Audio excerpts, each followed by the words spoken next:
নমস্কাৰ বন্ধু-বান্ধৱীসকল, পুনৰ এটা নতুন ভিডিঅ'লৈ স্বাগতম জনাইছোঁ বিকাশ আছিং ক্ৰিয়েশ্যনৰ। তো আপোনালোকে যিসকলে এডিআৰই এক্সাম দিছে, এক্সাম দিয়াৰ পিছতে যিটো ৰেজাল্টৰ কাৰণে অপেক্ষা কৰি আছে, এইটোৰ বিষয়ে আলোচনা কৰিম। তো আপোনালোকে যিটো এক্সাম দিছে তাৰ আগতে যিটো নটিফিকেশ্যন আছে, যিটো নটিফিকেশ্যনত যিটো ৰেজাল্টৰ যিটো নটিফিকেশ্যন, এই নটিফিকেশ্যনত কি কি দিছে তাত এইটো আগত চাই লওঁ, তাৰপিছতে মই বিতংভাৱে কৈ আছোঁ। তো ইয়াতে দি আছে যে state level recruitment commission for class 3 পোষ্টৰ। তো ইয়াতে নটিফিকেশ্যন দি আছে, আপোনালোকে ইয়াতে চাব পাৰিব, তাৰপিছত ইয়ে দিছে the provisional result of the written exam OMR based for various class 3 পোষ্টৰ for advertise fight number at date.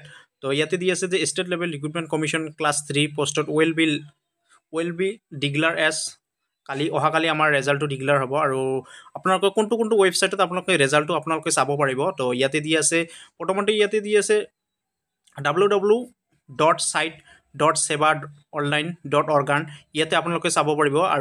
আৰু এটা আছে যে www.assam.gov.in আপোনালোকে ইয়াতে চাব পাৰিব। এই দুটা ৱেবছাইটত আপোনালোকে ৰেজাল্টটো আপোনালোকে চাব পাৰিব।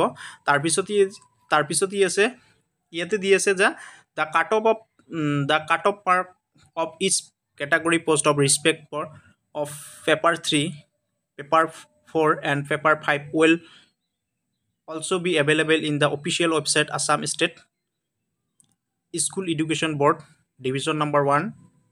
তো www.site.seva.online.org যে চেম দিনতে আপোনালোকে কাট অফ মাৰ্ক যিটো আছে, সেই কাট অফ মাৰ্কটো আপোনালোকে ৱেবছাইটত উপলব্ধ হ'ব। এইটো ৱেবছাইটত আপোনালোকে তাৰ পৰা আপোনালোকে চাব পাৰিব। তো এইখন আছিল SLRCৰ তৰফৰ পৰা এইখন আছিল নটিচ। এই নটিচখন আপোনালোকে যদি চোৱা নাই আপোনালোকে চাই ল'ব। আৰু তাৰপিছতে আপোনালোকে যদি BA পাছ হৈ থাকি আপোনালোকে যদি গ্ৰেড 4 এক্সাম দিছে বা আপোনাৰ 8 পাছ যিটো কোৱালিফিকেশ্যন আছে, এইটোত যদি এক্সাম দিছে, তো আপোনালোকৰ বাবে বহুত বেয়া এটা খবৰ। কাৰণ আপোনালোকে যদি আপোনাৰ যোগ্যতা যদি আপোনালোকে BA পাছ কৰাৰ পিছতে আপোনালোকে যদি সেই BA পাছটো লুকুৱাই আপোনালোকে 8 পাছত এপ্লাই কৰিছে, 10 পাছত এপ্লাই কৰিছে, তেনেহ'লে আপোনালোকৰ বহুত বেয়া।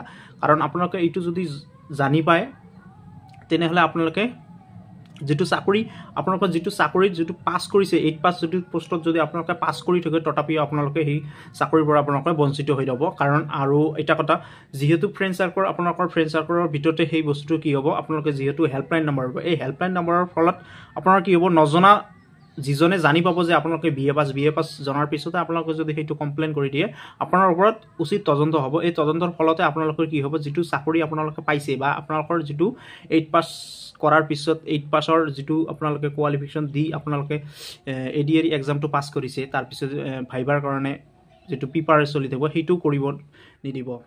কালি আমাৰ ADRE এক্সাম ৰেজাল্ট দিব, আৰু ৰেজাল্টটো আমাৰ তো সকলোৱে জানি পায় কোনটো ৱেবছাইটত।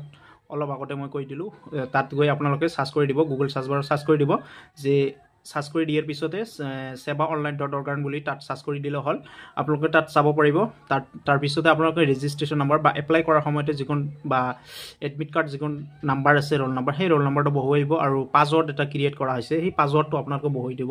বহুৱাই দিয়াৰ পিছতে আপোনালোকে ৰেজাল্টৰ যিটো আপোনাৰ ৰেজাল্ট কোৱালিফাই ডিছকোৱালিফাই সেইটো ওলাই পৰিব। তো এইটো আছিল সৰু এটা ইনফৰমেশ্যন। আপোনালোকৰ যদি ভিডিঅ'টো ভাল লাগে, মোৰ চেনেলটো ছাবস্ক্ৰাইব কৰিবলৈ নাপাহৰিব। ধন্যবাদ।